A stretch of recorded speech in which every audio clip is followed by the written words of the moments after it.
back to Win Philly, everyone. Thank you so much for joining us again. I am Nakisha Hodge. I am your host for Win Philly, and Win Philly is Women in Networking. That's what we're doing. We bring beautiful, wonderful guests on who are entrepreneurs, and they talk about building their brand and growing their business. I am a photographer. I am trained in marketing and communications, so I know how to communicate. And today we have a special guest with us, but first I want to introduce my lovely co-host. I am Dr. Heather Richards. I'm the owner and operator of the Studio for Sexual Health, Wellness, and Education, Incorporated, where I see an array of different people.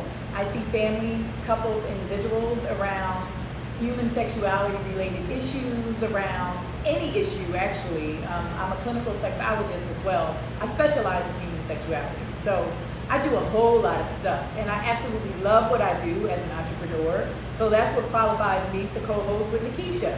Nakisha is also the owner and operator of Hodge Studios, where we're filming with Philly every Sunday. Check out your new episode. I am the owner and so proud to have this beautiful lady with us. Can you introduce yourself?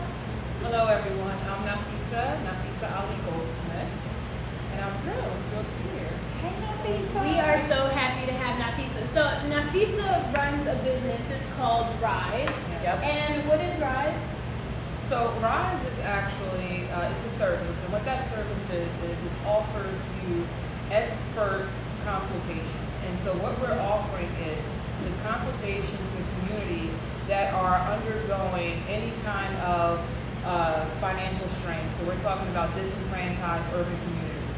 We're talking about communities where it's not only places where there are no jobs due to lack of job training, but there's also a major blight with not only housing, but also incarceration. So there's a lot of things that are plaguing our communities, and we offer that type of consultation to help rebuild those communities where we can have sustainability, because that's something that we're missing. So it's all about sustainability via education, financial education, and most importantly, health, nutrition, and definitely mental health. Mental health is huge. So I just want to briefly introduce our topic and just tell you how I met Nakisha. So today's topic, we're talking about life after incarceration. And I think not only just for our community, but in America, this is so huge because we just got a lot of people locked up. You know, Yes. Statistically, we have more people per capita locked up in prisons, and mainly because people are making money off of this system. Yes. Yep. Which is very unfortunate. It's a big business. It is a big business. Actually, did you know that prisons are on the stock market? Yep. Did y'all know that? That's Yeah. crazy. Yeah, because it's a big business. People Yeah. are actually making millions. It's just unfortunate on the backs of people. It's just like slavery. Yeah. You know, when they brought us over, it's Yeah. the same thing. It's just that we're so blinded by everyday life, and we're not actually recognizing what's happening right before our eyes. People are, you know, unfortunately, there are a lot of people who are black and brown being locked up every day still. Yeah, without proper Unjustly. representation, and that's what we're going to talk about today. So I met Nakisha maybe, I want to say, my daughter's 3, so it was like 3 years ago. And I was just so inspired by her story and what she was doing. I mean, she wasn't even at the point that she is now, so I feel like I've had the opportunity to watch you grow, which I feel like a proud friend. That's a blessing, yes. So when I met Nakisha, she was just coming home from prison, and I want you to share a little bit about your story, why you were locked up and how long, and tell us about that. Okay, well, I love that question, and I'm always ready to jump in, so I must, give you all a warning. I'm gonna be, totally honest here. And that's why we got Nakisha at the table. Right. We want to dispel some of the myths too, associated with people who have been incarcerated, that they're monsters and that they're gonna do all of this stuff. No, y'all, Like, no. So listen closely. Yes, absolutely. So to just give a little bit of a background, right? We're talking about, I grew up in a single parent household with my mother. My father was incarcerated, and my grandmother was, like my nanny. She was the one who was there for myself and my younger sister. But, in having that type of a family structure, there was areas where there's some sort of neglect. And so for me, those were things that led to being sexually abused from the ages of 3 to 9 years old, to then going through identity crisis, not understanding or knowing who I am, always looking for acceptance somewhere else, which, I ended up a teen mom at 15. And then from there, still looking for myself because I dropped out of school at 14. And so the result of that ended up finding myself in the back of a squad car, in handcuffs, facing potentially 70 years. 70? 70? Wow. 70. 70 years in prison. Can you imagine? So, what did you do that had you facing 70 years? Right. So potentially. Basically, what it was is, I actually took my my case to trial. And as we know, in the United States, more than 97% of the cases never go before a grand jury. They usually always plead out, right? And so here it is, I took it to trial and I lost in trial in my absence. Why was I absent? Because after serving a year in the county jail, came to 2 days of trial, where I then learned that my public defender, yes, was not there to really defend me. So therefore, it scared me, and I went on the run. I went on the run for 2.5 years. You went on the run for 2.5 years. Yes, I went on the run for 2.5 years, and the fear is, and when I was finally found, which is another interesting story. But I remember when I was extradited and I had to go to court for sentencing.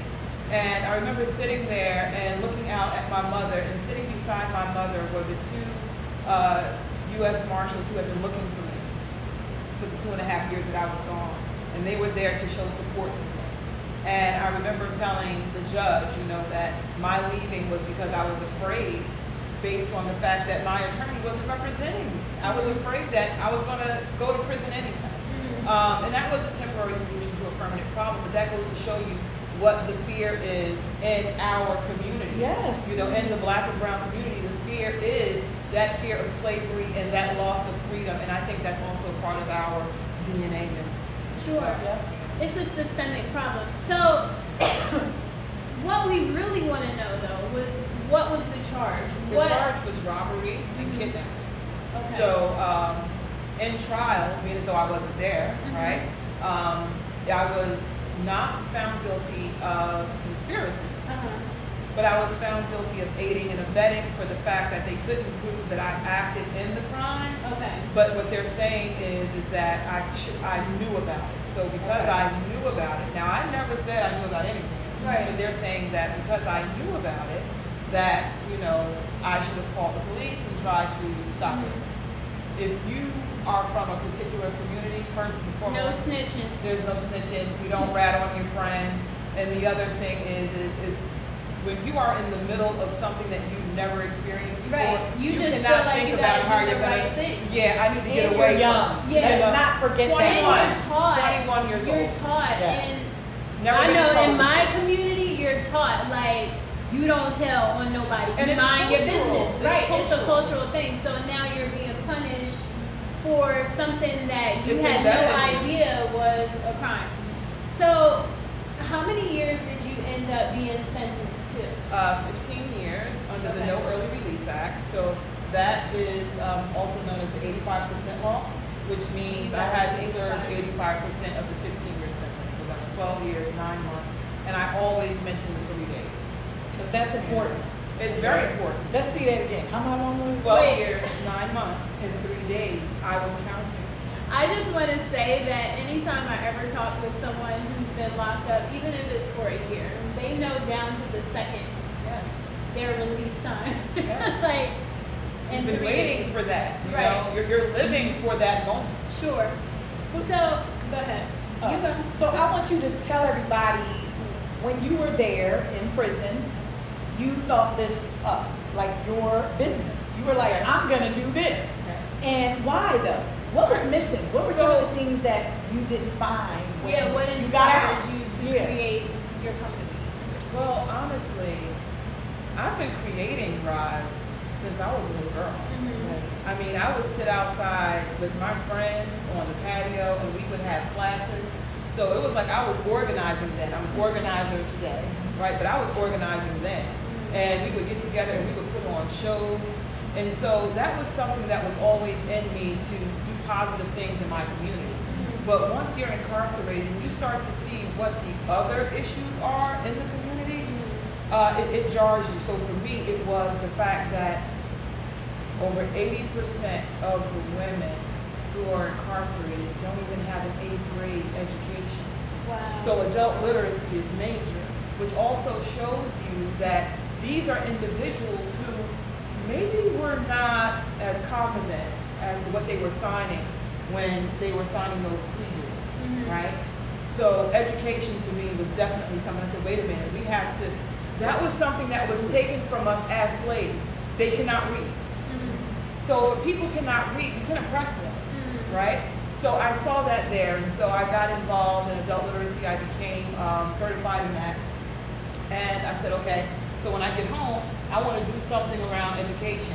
And I ended up earning in education inside, which was really, really great, and it motivated me and propelled me more. And so when I came home and I saw that this idea of re-entry, which is language that definitely has to be reshaped.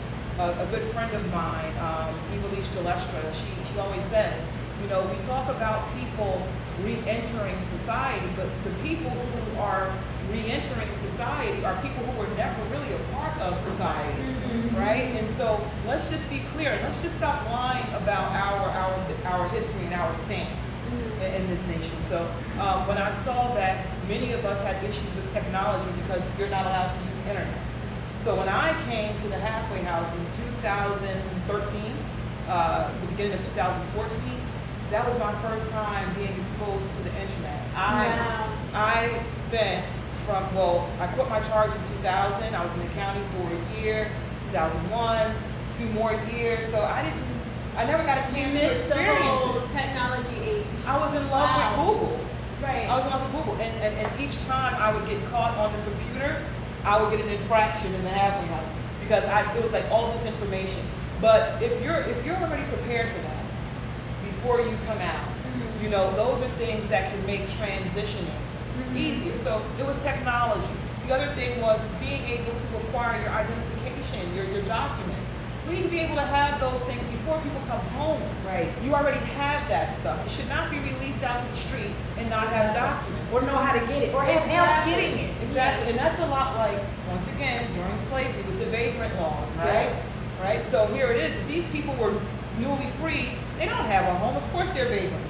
So of course you can lock them up and put them back on that plantation. And so it's the same thing with individuals coming home. You don't have an ID, you're a vagrant. We can lock you up. Right back up again. So it's things like that. And then not having housing, you know, those things were very crucial. I was homeless for a great majority of the time that, you know, I've been home. You know, and when I say homeless, I mean not able to sustain my own place, having to live with someone else. Those things are necessary. Who did you live with when you came home? Like, don't you have to kind of sign off to be with someone, a family member or a friend? Right. So definitely. And so just to be clear, so when I came home, yes, I did come home to a fiance actually. And so that wasn't something that lasts, right? And luckily, I was involved in the NJ STEP college program, which is an amazing program. Amazing program. Can I just chime in a second? NJ STEP is an amazing program that NAFEESHA, you graduated with that program, right? And helped organize from its inception.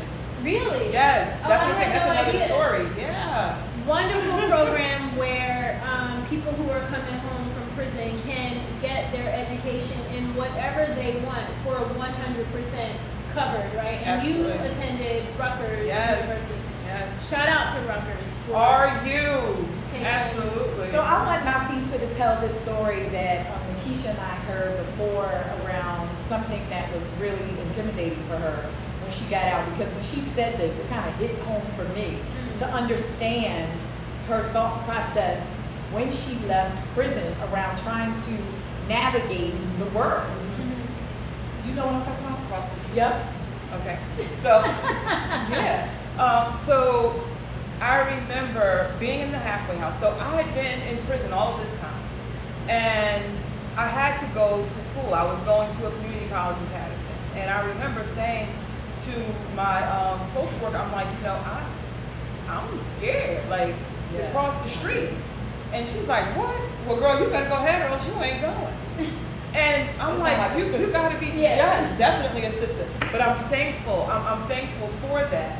Because I think if she kind of would have soothed me into it, I don't know, I wouldn't have just went for it. But what was frightening was the fact that, one, this is something that was never a fear of mine.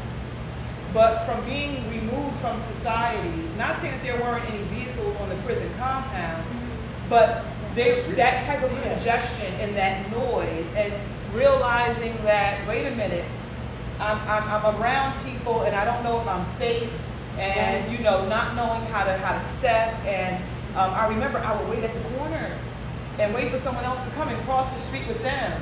And I'm quite sure some people may have thought I was a little weird, but I had to do that until I became comfortable enough to cross the street on my own.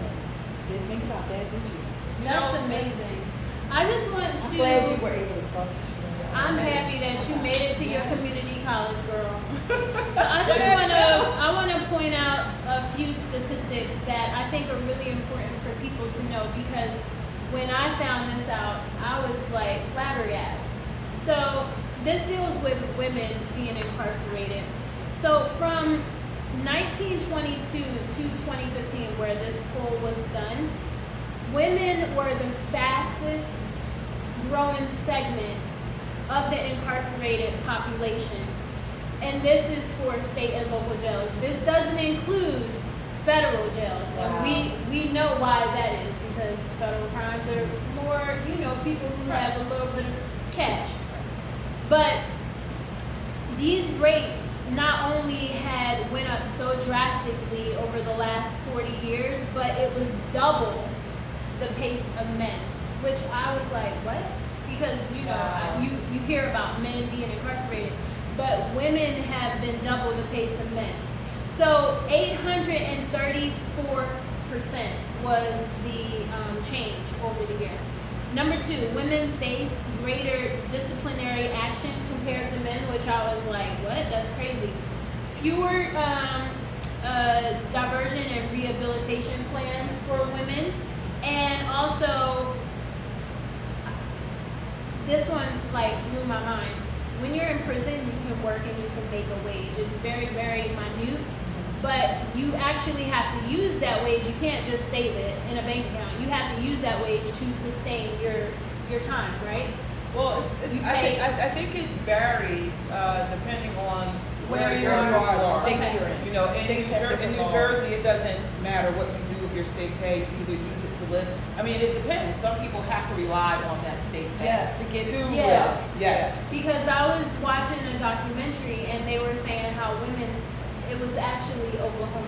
They have to pay for their own sanitary napkins. Absolutely. And unfortunately, we were able to receive a monthly supply, right? But women, we all are different. We have different What if you flows, got a different, right? yeah. And so, you have to work with what you got.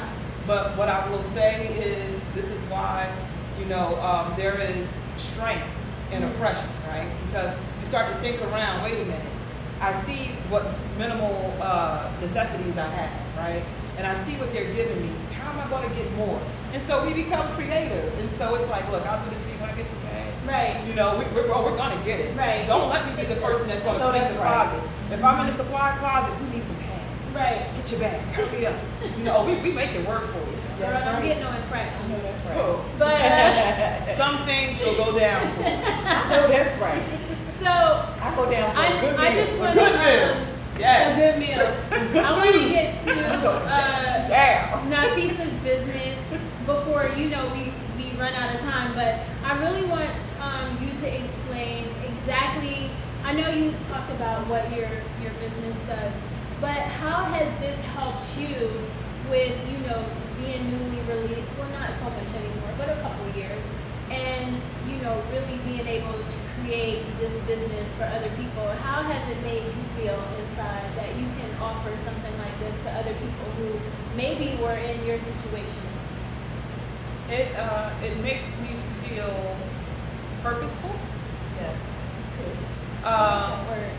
Because since I was a small child, all I've seen myself doing is doing things that's going to make my people elevate. And my upbringing, even though there are blemishes and there are traumas, right? It was always embedded in me and displayed around me and shown to me that as a collective, we can do amazing things as a people, and we're supposed to love one another. So to be able to do work that I love, and I truly believe have been groomed to do, and continually being fashioned to do it, it makes me feel very purposeful. And so I remember when I was in Bo Robinson before I went to the halfway house, and so that is a assessment facility in Trenton. And I remember a part of the credo was that, I want to be useful and not used. And so that's where I am today. It makes me feel useful. That's nice. I love that. Yes. I have Round one more of applause. question before we kind of wrap up, is that I want to know, how can someone know that they need your service? Well, if there is anyone who's living in the community, because I want to be clear, I'm also an organizer, okay? And so in organizing, what the main objective is to be able to generate and sustain power, okay? And so power is not oppressive, right? No. Power is the ability to move and the ability to act. It comes from the Latin word "hodere," okay? So, what we do is we have to be able to see those areas in our lives, in our communities, where there is no power, right? Where there's helplessness. So if you even feel like that, reach out to me, okay? Because what we could do is organize around those power structures to bring justice to your communities, right? But the other thing is that if you know anyone who's coming home from prison and they need resources, and they are in New Jersey, so whether they're in Passaic, Essex, Mercer, Camden County, or if they're in Cumberland County, Atlantic County, please reach out to me. I do have resources. I could probably point you in the right direction. If you have individuals who have experienced solitary confinement, and that's also something we got a victory. I don't know if I spoke about it the last time though, but I worked with NJK, and that is an organization that was fighting to have regulations around solitary confinement in New Jersey. And so now, solitary confinement, also known as administrative segregation, will no longer apply to vulnerable populations. So we're talking about women who are pregnant. Yes. We're talking about elderly people, 65 and older. Yes. People who are who have mental health conditions, juveniles. We should not be locking people in a cell and leaving them there. Okay, Right. that was a violation against the United Nations. So anybody who needs resources, okay, you don't have to be formally incarcerated. My heart goes out to my brothers and sisters who are coming home and need help transitioning. Yes. And so just to give support services and mentoring as well. If there are neighborhoods that are in blight where we can come into those neighborhoods, because we offer community development, which means to come into those communities, build up those communities, which means those homes that we see like in Camden that are just sitting there. No, we need to have a community development plan with the community having ownership and having stake in those communities. Now you can say, this is my hood, because you have ownership. Right. So that's what we're doing with Rise. High five. This is my hood. That's right. And this our friend. These are my sisters. This is my girl. Making change with lawmakers. I love it. Yes. So I just want to say thank you so much for coming by. I feel like this is, not a lot of people have experienced a loved one or having someone, a family member who have been incarcerated, but I feel like everyone can resonate with what you said. Definitely. It's just human behavior. We know somebody you know, who has been incarcerated or who is now. Everybody does. It shouldn't even be a taboo topic anymore. Right. You know, I mean, it can happen to anyone. It can happen to anyone, but there still are people who just don't really understand because it hasn't affected them personally. But I feel like, you know, you definitely have made some points that everyone can learn from. And I just want to thank you so much for coming. Yes. People. And there's life after incarceration. It's the biggest point here. Yes. You know, and Rise can help you. Exactly. And look at NAFEESHA. She's a perfect example. And I would say, I'm not perfect, girl. I'm perfect. But what I will say is that with the work even that I'm doing in Jersey City with organizing, like, I mean, we have to keep pushing. We have to keep moving. You can also find me on Facebook, NAFEESHA GOLDSMITH. Yes. There's 2 pages. I'm, you know, recreating one, but it's still the same person. Content is there. And also, I think you guys are going to do the IG. Yes. So we're make sure going to make sure we have all of her. So subscribe to this channel. Sign up for the alarms. There's a new episode every Sunday. So make sure you go back and watch the rest of them. Follow me. I'm Sex Dr. Heather. SEXDR Heather on YouTube and Instagram. SEXDR Heather and SexDrHeather.com. I'll see you in the next episode. Thank you guys. And I am Nakisha, and you know where to find me. I am at NikkiTakesOn.com. You can find out everything about me there and all of our social sites. And there's a wonderful blog where we talk about these type of topics and more. Thank you guys. Thank you. Bye. Bye. Peace.